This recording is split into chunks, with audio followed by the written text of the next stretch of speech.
I feel like this would be a lovely time to finish the show, but we are going to give Chippy his dues because he was on the Herald show this morning talking about a few things of interest. Because he does get to talk about asset sales, and also I think, like we talked about last night, the conversation around Labour and Te Pati Maori now, for Chippy to be a little bit more distant today is okay than him being more distant 2 or 3 months ago, because there wasn't the reason. But today there is that angst around Te Pati Maori with what's going on. So I think it's okay. But the first thing is they were talking about the CGT, the capital gains tax. An interesting question, Chewie, because we've been thinking and talking about how do we treat this like a business, because it's now getting taxed like a business, the profits on a business. And so questions around claiming back expenses. Good question. You got a rental property and you spend money on it. Can you then claim that back like you could if it was a business expense? And also, why aren't we adjusting for inflation? Let's hear what Chippy had to say. Good morning. Right, let's start with the capital gains tax situation first off. Are you going to allow people to claim, let's say you make a profit on selling your house, are you going to allow people a deduction if they have improved the value of the home? Well, if they're selling their family home, they'll never pay capital gains tax anyway, so there won't be anything to deduct because there won't be any tax It's a good answer, payable. even though it's family homes are exempt. It was a badly asked question. Yeah, no, but I'm talking about if you have a second home. No, if you have a batch, if you have a rental property that's part of your retirement portfolio and you spend money doing it up, making sure that the tenants are happy and that they're well looked after, can you claim that against any on paper increase in value or realised increase in value once you sell it? Yes, improvement costs will be able to be deductible, as they are now under the Bright Line test. So we would mirror the current provisions under the Bright Line test. So at the moment, if you buy a house, you hold it for less than 2 years, but in that period of time you do it up, the money you spend doing it up can be deducted against any tax that you would otherwise need to pay, and the same will apply for under the capital gains tax.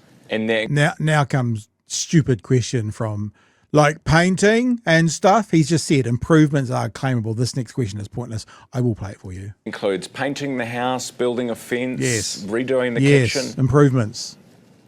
It basically includes money that you're spending on improving the value of the property. Okay. And what about inflation adjustment? A lot of people have criticised you because it hasn't. You're basically just going to tax. There's nothing to do with the fact that our values might increase because of inflation. We are going to no, we're not allowing for an adjustment for inflation. Ultimately, property prices go, well, because these are taxing sort of, if you like, unearned gains. These are property prices going up by the landlord not doing anything other than just holding on to the property, and that would somewhat defeat the purpose of the capital gains tax in the first place. Do you think you put landlords off owning properties and put the squeeze on tenants again? What? Ultimately. Yeah, what it could do, in all seriousness, it could cause people to hold on to properties, because there could be some investors out there, excuse me, that will go, oh, I'll just wait for National to get back in and they cancel this and I'll sell it then. So there is a chance that there'll be fewer homes on the market for this, or, pardon me, what may happen is investors might just buy and sell between investors, because I'm assuming, like when you buy a business, it's plus GST if any, and if you're selling it as a business, it kind of pluses and minuses itself. You don't have to actually do anything. There's probably some scheme like that you don't have to pay or do have to pay if it is owned by a business or something. I could be wrong with that, but you could definitely see fewer people selling their houses, their spare house, because they don't want to pay tax and they want to roll the dice on whenever the next Conservative government gets in to cancel it. That's a possibility. If investors end up spending their money in other areas and productive businesses and more first home buyers get an opportunity to buy their first home as a result, that'll be a good outcome.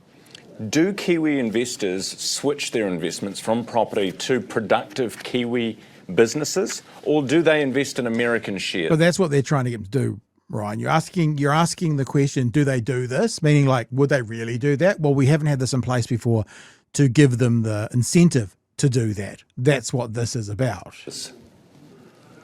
I think over time we might see some movement. International evidence suggests that the introduction of a capital gains tax doesn't result in any major shifts overnight, but the signal that we're sending is over time we want to see more investment in productive enterprise rather than in inflating New Zealand house prices, which has the effect of potentially forcing a whole generation of New Zealanders out of home ownership. If we continue the way we're going, within the next couple of decades, less than half of New Zealanders will own their own home.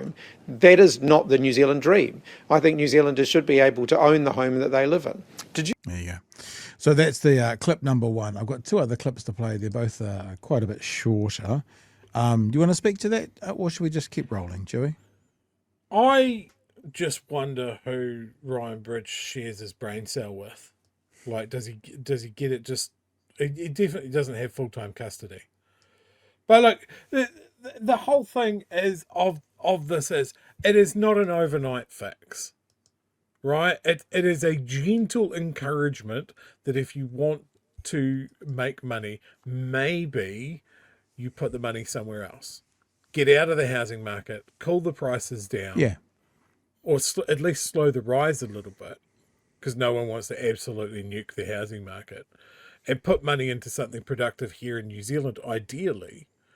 But it's an even playing field. Why is housing the only place where your dividends aren't taxed? It makes no sense. And this idea, this kind of Pollyanna wide-eyed question, but will New Zealanders do that? Will they change how they invest money? The answer to that is, well, we've never really done this before. So once we do it, we assume they will, because that's what they're going to now be incentivized to do. But we'll answer your question in 5 years, and then we'll have the answer for you. But we want to try and make what that's they what do we're doing. now, Ryan.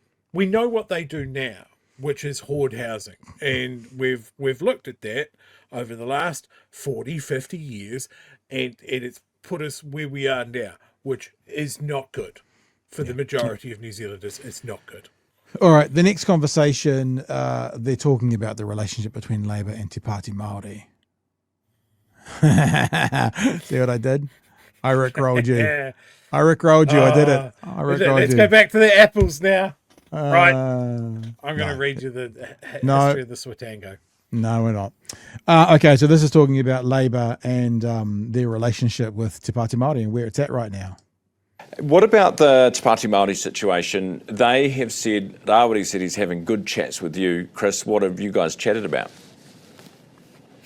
But largely, I mean, he rang me yesterday to tell me what they'd decided around expelling their two MPs. I'm not sure you can say those are good constructive chats. It was largely him telling me what they were doing. I think, they're a long way away from having those kind of conversations. And we're still a year away from the election.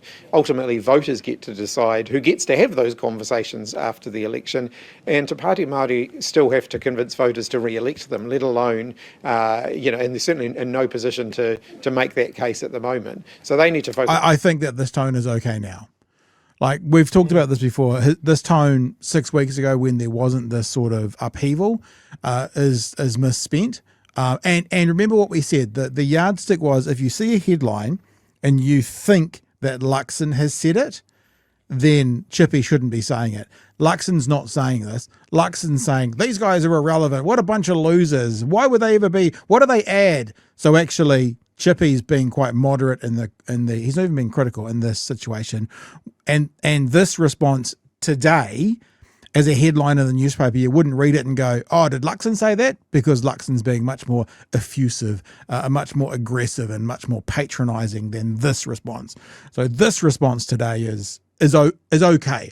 I don't know if I'm entirely on board. I don't really want to stick the boot in, but is okay based on what's happening today. And they're certainly in no position to make that case at the moment. So they need to focus on sorting themselves out first.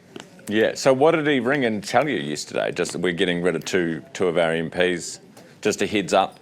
Yeah, I didn't really get any more information than the public had. So their case for expelling the MPs is still a bit of a mystery, I think, to just about everybody.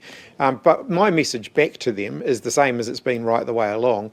A future Labour government will be focused on inclusive governance, on bringing New Zealand together, on uniting people. The divisive sort of rhetoric that we've heard from Te Pāti Māori in recent times has no place in that.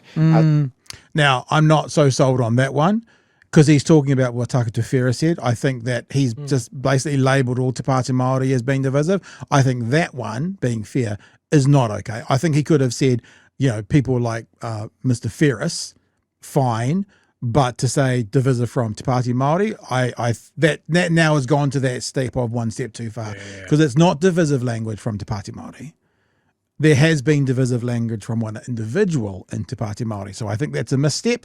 And it's the kind of stuff we don't need. I noticed in the chat, sorry, it's gone, I didn't stare at someone talking about how much Chippy loves punching left. That comment is a bit more punching left. The first one, I think, was balanced enough. Maybe not how I would word it, but balanced enough.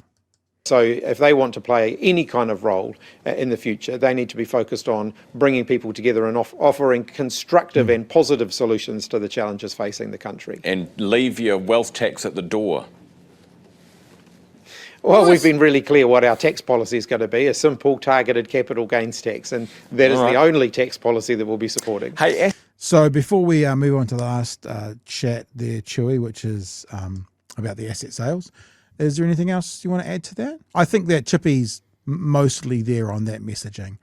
I don't know if I'd still do it. You could still be more distant if you wanted to be. You could still be more, look, that's their stuff to sort out. Go and talk to them. I don't know what happened behind closed doors. Like, they've got some stuff to sort out. They'll sort it out, and we'll talk to them next year. That's really all I've got to say. He could be there. That's probably where I would be. But also, like I said last night, when something is so obviously going wrong, to then pretend it's not, that's unwise as well, because that makes you look like you're not living in reality. So some of that, from a political point of view, more moderate, that point about Te Pāti Māori language being divisive, I don't like that myself. Yeah, like you could bat these questions away by going, this is a question for Te Pāti Māori. This is a question for the Te Pāti Māori members. This is a question for the people who want to vote for Te Pāti Māori. By the way, we're contesting all the Māori seats for the next election. Just saying. Yeah. Anyway, can we talk about how Christopher Luxon's a big bellend and I want to fight him in the car park? Like that should... Can we talk about how Nicola Willis still doesn't know what a capital gains tax is, judging by all of her words and actions? Can we talk about how National Party's social media team is just straight up lying and making shit up now? Can we talk about that, Ryan? And that little throwaway comment at the end, and they can leave their wealth tax at the door. Shut up, Ryan. Shut up. It probably won't get across the line, but it has nothing to do with you. Let's talk about a multi-party coalition negotiation, shall we? How many things did National bend over backwards to bring in, apparently? Yeah, so we might end up having to do that. It depends on the election, which is 12 months from now. 403 days, maybe. Give or take. God, I hate Ryan. He's terrible. All right, last question is about asset sales, and then we'll wrap for the night. Asset sales. Look, I know that there's an age-old argument that we've been having in this country for years, but does Luxon have a point on asset? No. All right, No. we're finished for the night. No. Thanks, Fano. Answered. Moving on. Cycling that might need to happen, some of those commercial assets that the Crown owns, why do we own Landcorp, especially if it's not going to be, and I know it is now, but wasn't returning a dividend to the government, was making a loss? What the Labour Party said is we want to move some of those commercial trading assets into a New Zealand Future Fund so that we can focus on managing them effectively through better discipline, policy. better commercial focus, and we can reinvest any dividends that come from that in growing the country's overall wealth. That's not what the National Party are trying to do. They want to sell assets because they can't balance the government's books. All that's going to do is make us a poorer country in the long run, and we've seen that time and time again in the past. National gets into financial difficulty and they flog things off in order to try and make their numbers add up. Well, it would have been nice if you'd flogged something off so that the numbers weren't so diabolical when you left office, Chris. Well, they've gotten a lot worse since then, Ryan. The deficit, which was a temporary deficit, has now become a structural deficit because of You're not wrong. decisions that this government have taken. So cut. Oh, did you hear that? A permanent you're not deficit. wrong. Ryan had to agree with them.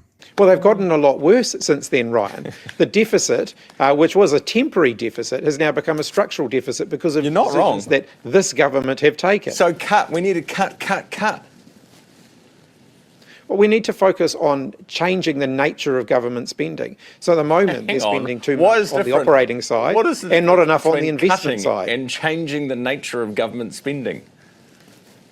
Well, because if you give someone a job, you don't have to pay for a job seeker benefit. That's a good example of where government spending can be smarter. If we were building more things, rather than cutting back on building more things, then the government wouldn't have so many people on a job seeker benefit. 20,000 fewer jobs in construction now compared to on election day, that's a lot more expense for the government having to pay more job seeker benefits when actually we could be putting those people to work to build the future of the country. Yeah. Very, very, very strong answer on asset sales. And I think that probably comes with his experience of, being in politics and around this for such a long time. Really solid answers. Can I just say as well, I was watching the chat as it was going past. People in the chat do not like Ryan Bridge. Like every third comment in there was like it was I've never seen it quite so aggressive towards Ryan Bridge all the way through. Good on you, Fano.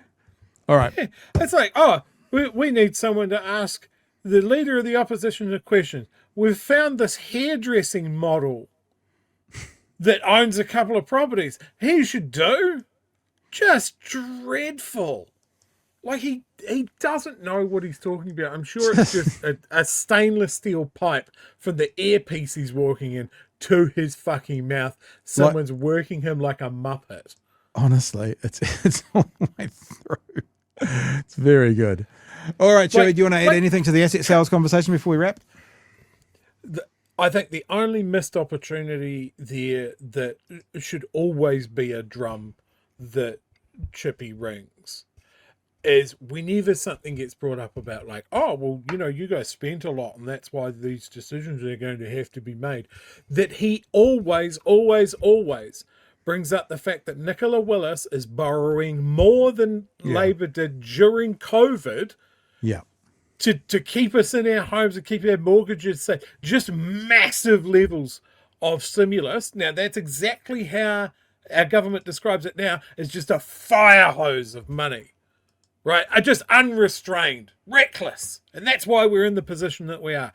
Cool. Why is your finance minister borrowing more when you guys are taking in an axe to everything the public owns and the public uses? You're talking about disciplined government spending, and yet you're borrowing more every day, not for a pandemic level of stimulus, to keep the fucking lights on when you've laid off everybody, cut everything. Now Treasury is going, well, you guys have fucked it so much, you got to sell something.